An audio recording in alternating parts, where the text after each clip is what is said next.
రామం చాలా కష్టపడి ఆ ఇంటి అడ్రస్ తెలుసుకున్నాడు. ప్రొద్దు పైకి వస్తే ఎవరి దారిన వారు వెళ్ళిపోతారేమో అన్న అనుమానంతో ఉదయమే ఇంటికి వచ్చాడు.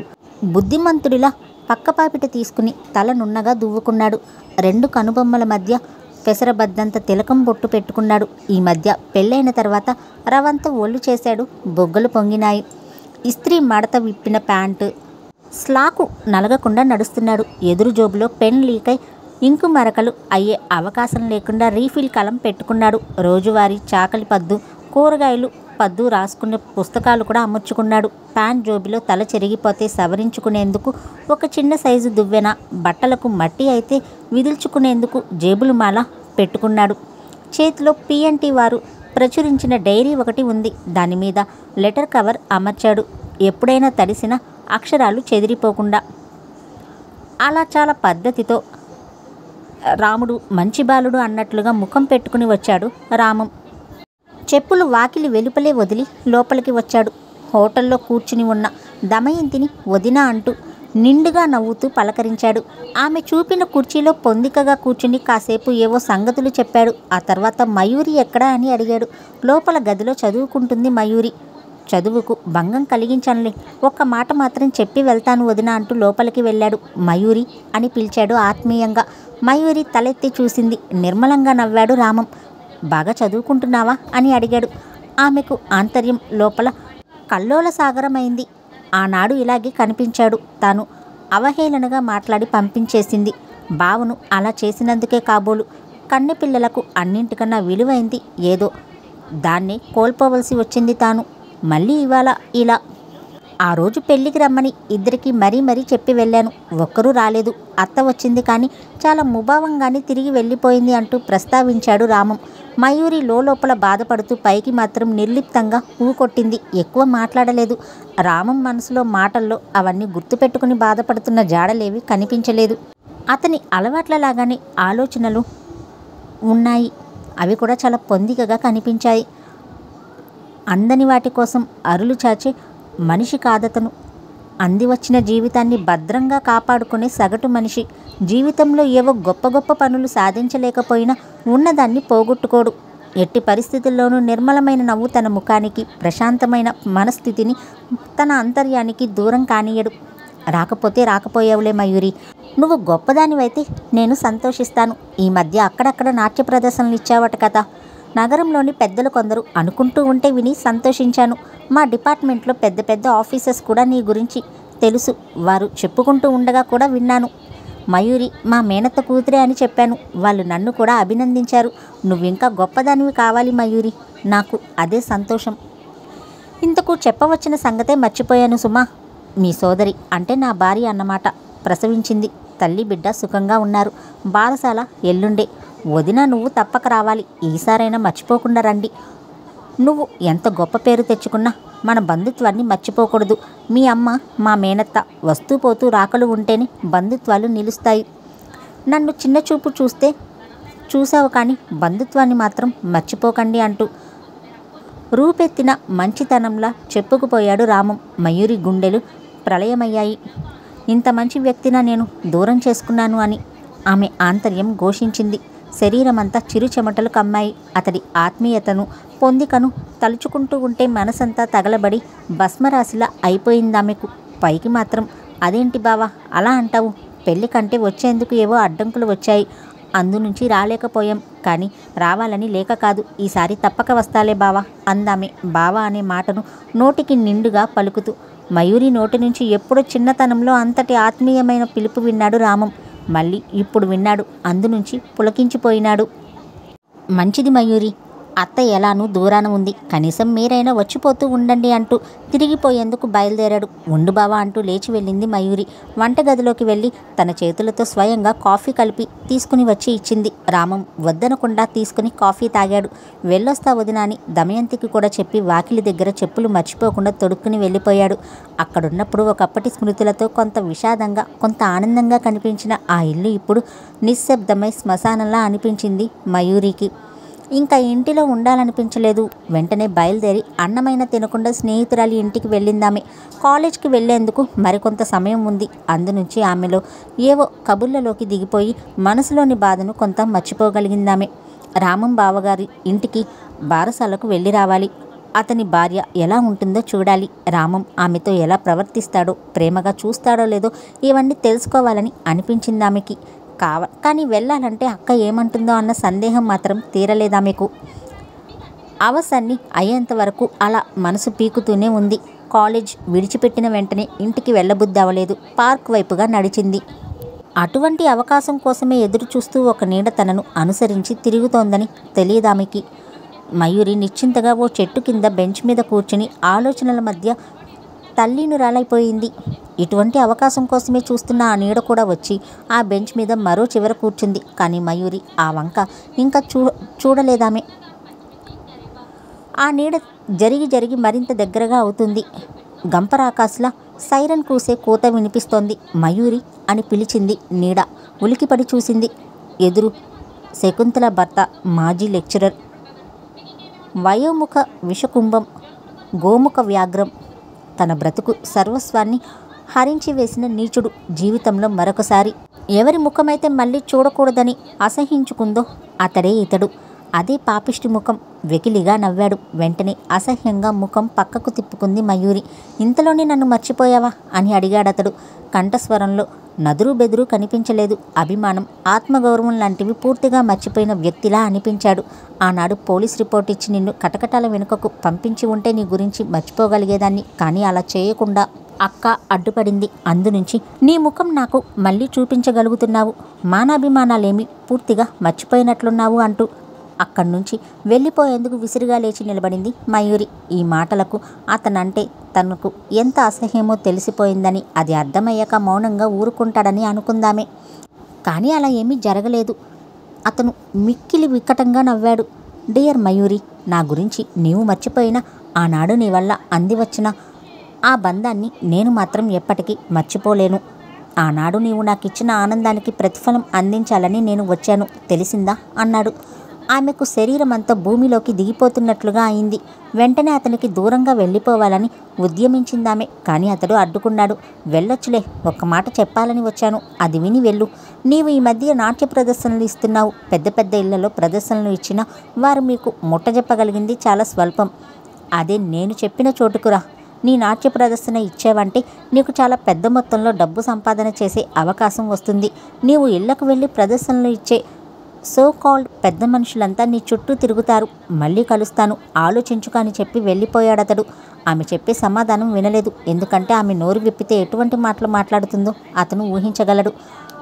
ఆమె రావడి రవంతసేపు అలాగే నిలిచిపోయింది. ఆ తరువాత శరీరం మీదకి తెలివి తెచ్చుకుని ముందుకు సాగిపోయింది. మనసంతా కలత అయింది. అతడు పూర్వం చేసిన తప్పిదం వల్లే కన్యత్వమే భగ్నమైంది. ఇప్పుడైనా రాకపోకలు సాగించడం వల్ల బ్రతుకంతా భగ్నమయ్యే అవకాశం కూడా ఉంది.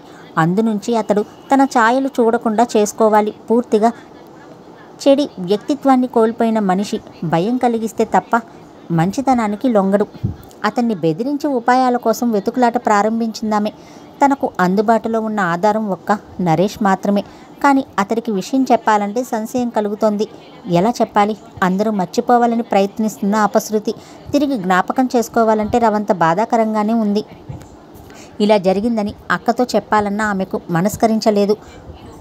పదుగురికి తెలిసినందువల్ల తాను పలుచన అవుతుందే తప్ప ఫలితాంశం మరేమీ ఉండదు అని భావించిందామె. బాగా ఆలోచించి ఈ విషయం ఎవరికి చెప్పకూడదని, పరిస్థితిని తానే ధైర్యంగా ఎదుర్కోవాలని ఆమె తీర్మానించుకుంది.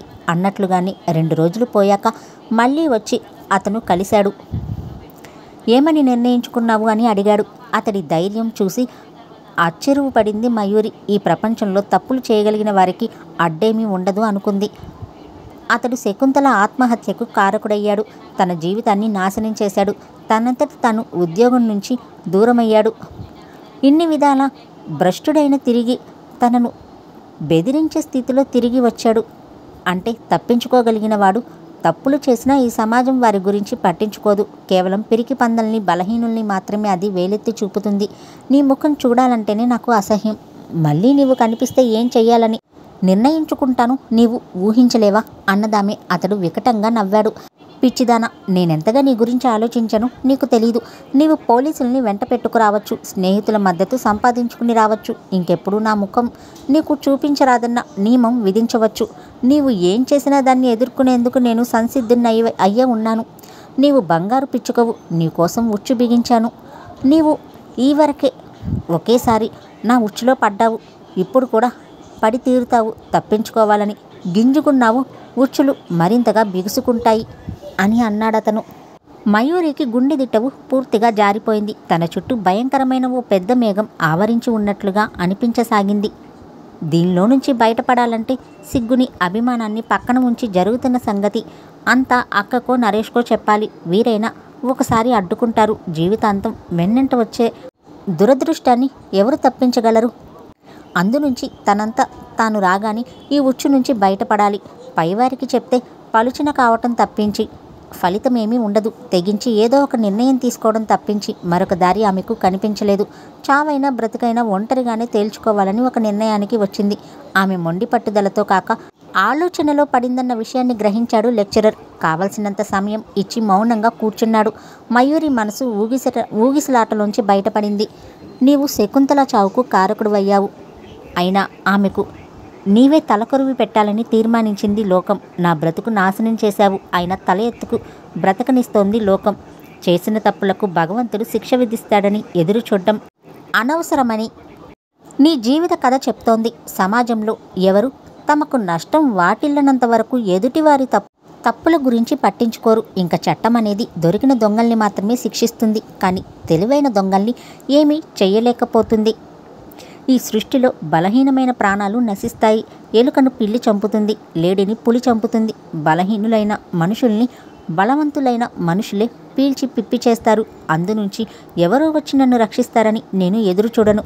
అంత బలహీనురాల్ని కాను. చేతనైతే నన్ను నేనే రక్షించుకుంటాను, లేదా అప్రయత్నంలో ప్రాణాలను విడుస్తాను. క్లబ్లో అర్ధనగ్నంగా ఆడాలి అంటే నాకు అసహ్యం. అందునుంచి ఆ పని నేను చేయలేను. నీవు చేయగలిగిందేంటో చేసుకో, కానీ నేను తెగించి అన్నింటికి సంసిద్ధురాలని ఉన్నాను. ఆ విషయం మాత్రం నువ్వు మర్చిపోకు. ఈ విషయాన్ని నువ్వు తెలుసుకోవాలి. అవసరం అనిపించినప్పుడు చావుని కోరుకుంటాను. చావుకైనా తెగించి నిన్నైనా చంపుతాను. అంత తేలిగ్గా నన్ను బ్లాక్మెయిల్ చేయగలనని మాత్రం ఊహించకు. వెళ్లేందుకు దారి ఇవ్వు అని గద్దించింది మయూరి. ప్రాణాలకు తెగించి అంత లేసి మాటలు అనగలిగితే అతడు ఆమె వెళ్లేందుకు దారిచ్చాడు. అదైనా జాలిపడి కాదు, భయపడి. అంతకంటే కాదు. ముందుగా అతడు నిశ్చేష్టుడైనాడు. ఏడుస్తుందని, తనను తాను రక్షించమని బ్రతిమలాడుతుందని ఊహించిన అతని ఆలోచనలు తలకిందులయ్యాయి. అందునుంచి అప్రతిభుడయ్యాడు. మయూరి వెళ్ళిపోయిన తరువాత ఆమె ఈ విషయం మరొకరికి చెప్పదని, చెప్తే ఆమె పరువు తనంత తానే బజారుపాలవుతుందని, కాబట్టి తన ప్రయత్నాలు ధైర్యంగా కొనసాగించవచ్చని అతనికి స్ఫురించింది. ఇంకా పేట్రేగిపోయి ఆలోచించసాగాడు. ఆమెను లొంగదీయాలి అంటే ఆమె ప్రేమించే అక్క మీద దాడి చేయాలి. నేరుగా ఆమె మీద దాడి చేస్తే ఆమె ప్రాణాలకు తెగించగలదు. అప్పుడు చేసిన ప్రయత్నాలకు ఫలితాంశమేమీ ఉండదు అని గ్రహించాడు మాజీ లెక్చరర్. మయూరి ఇంటికి వెళ్ళిన తర్వాత ఆమె చాలా మానసిక సంఘర్షణలకు లోనవుతున్నట్లు గ్రహించింది దమయంతి. ఈడు వచ్చిన ఆడపిల్లలకు కోరికలుండడం సహజం. కర్తవ్యాలు మనుషుల్ని వ్యక్తిగతమైన కోరికల నుంచి దూరం చేసేస్తాయి. అటువంటప్పుడు మానసికమైన సంఘర్షణ అనివార్యం. ఇలా ఆలోచించిన దమయంతి మాట్లాడలేదు. మయూరి కూడా ఆమెకేమీ చెప్పలేదు. మర్నాడు రామం గారింటికి వెళ్ళవలసిన సందర్భం గురించి మాట్లాడిందామె. వెళ్ళి రావాలన్న ఆమె కోరికను తిరస్కరించలేదు దమయంతి. తాను కూడా వస్తానని అంది. ఉదయమే ఇద్దరూ బయలుదేరారు. బారసాలకు వచ్చే బంధువులు ఎవరూ లేరు. పాపాయికి మేనమామ రావడం అనివార్యం కావటం నుంచి అతడు వచ్చాడు. దూరాభారం ఎవరొస్తారు? కొందరు మిత్రులు వచ్చారు. అయిన వారెవరు లేకపోయారన్న కొరత కలిగింది రామంకి. భార్య తమ్ముడు ఆమె తరపు బంధువుగా వచ్చాడు. మరి తన వంక వారెవరు లేకపోవటం అతనికి లోటనిపించింది. రామం డీలాపడి ఉన్నాడు. దమయంతి మయూరి ఆటోలో నుంచి దిగగానే అతడి కన్నులు ఆనంద తరంగిణిలా అయినాయి. చాలా హడావిడి చేసేశాడు. వాళ్ళు కాళ్ళు కడుక్కునేందుకు నీళ్ళివ్వు, కాఫీ ఇవ్వు, పాపాయిని తీసుకుని వచ్చి చూపించు అంటూ భార్యని తొందరించాడు. అక్షరాల అతనికి అర్ధాంగి అనతగిన ఆ బాలింతరాలు అన్నీ అతడు చెప్పినట్లుగానే చేసుకుపోతుంది. తలకు పెట్టిన నూనె చీరకు అంటుతుంది. జాగ్రత్తగా పొత్తిళ్ళ గుడ్డ పెట్టి అందివు అని హెచ్చరించాడు రామం. పాపాయిని తీసుకువస్తున్న అతని భార్య అతడు ఆ మాట అనగానే తిరిగి వెళ్ళి పొత్తిళ్ళ గుడ్డ తెచ్చి ఇచ్చింది. మాటకు అర్థంగా ఒదిగిపోతున్న వారి దాంపత్యం కనుల పండుగలా అయింది మయూరికి. జీవితంలో తాను పోగొట్టుకున్నది ఏంటో తెలిసి వచ్చి కన్నీళ్ల పర్యంతమైంది. కొన్ని కథలు అలా, కొన్ని కథలు ఇలా. రామం బారసాలకు వచ్చిన వారిని ఉత్తి చేతులతో పంపివేయటం ఇష్టం లేక 2 చీరలు అప్పటికప్పుడు తెప్పించాడు. వదిన, అత్త వస్తే వెడల్పు జరి అంచు నేత చీర కొనివ్వాలని అనుకున్నాను. అత్త రాలేదు. నాకెంతో బాధగా ఉంది. పోన్లే, మీరైనా వచ్చారు, కొంత బాధ తీరిందనుకోండి. వద్దనకుండా ఈ చీరలు తీసుకోండి అని అభ్యర్థించాడు. అతని భార్య వారికి బొట్టి పెట్టి చీరలు అందించింది. రామం, ఉద్యోగంలో స్థిరపడ్డావు కదా, బిఏ పూర్తి చేయకపోయావు అని అడిగింది దమయంతి. రామం బుద్ధిగా నవ్వాడు. అతని అర్ధాంగి ఆరిందలా అందుకుంది. ఎందుకులేండి అక్కయ్య గారు, చదువుకైనా ఆశకైనా చాలు అనేది ఎక్కడా ఉండదు కదా. ఒక వంక ఉద్యోగం, మరొక వంక సంసారం, ఇంకెక్కడి చదువులండి. ఉన్న ఉద్యోగం ఏదో ఉంది, ఆ వచ్చిన దాంతో ముడుచుకోగలిగితే హాయిగానే జరిగిపోతుంది. మంచం ఉన్నంత వరకే కాళ్ళు ముడుచుకోవాలి, శాస్త్రం కదా. మనం ఎగిరిన అదృష్టం ఉన్నంత వరకే అందుతాయి, అందనివి ఎలానూ అందవు. ఉన్నంతలో సర్దుకుపోతాంలేండి. ఇంకా చదువులంటారా ఎందుకు, ఆరోగ్యాలు పాడు చేసుకోవడం అన్నదా చిన్ని ఇల్లాలు. దమయంతి ముక్కున వేలేసుకుంది. మయూరి విభ్రాంతురాలైంది. ఆ దంపతులిద్దరూ ఒకరికొకరు సరిపోయారు అన్నది దమయంతి ఇంటికి వచ్చాక. అవునక్క, రామం బావ ఎంత నెమ్మది అయిన మనిషో. అతని భార్య అందుకు తగిన విధంగానే అమరింది. ఇంకా వారికి ఉన్నదాని గురించే కానీ లేని దాని గురించి ఆలోచించడం ఉండదు. అలా ఒకరి అభిరుచులతో ఇంకొకరు కలియటం అరుదే అన్నది మయూరి. ఆ రాత్రి ఆమెకు నిద్ర దూరమైంది. జీవితంలో ఎక్కడో తప్పు జరిగిపోయిందన్న భావన మనసుని మెలిపెట్టడం ప్రారంభించింది.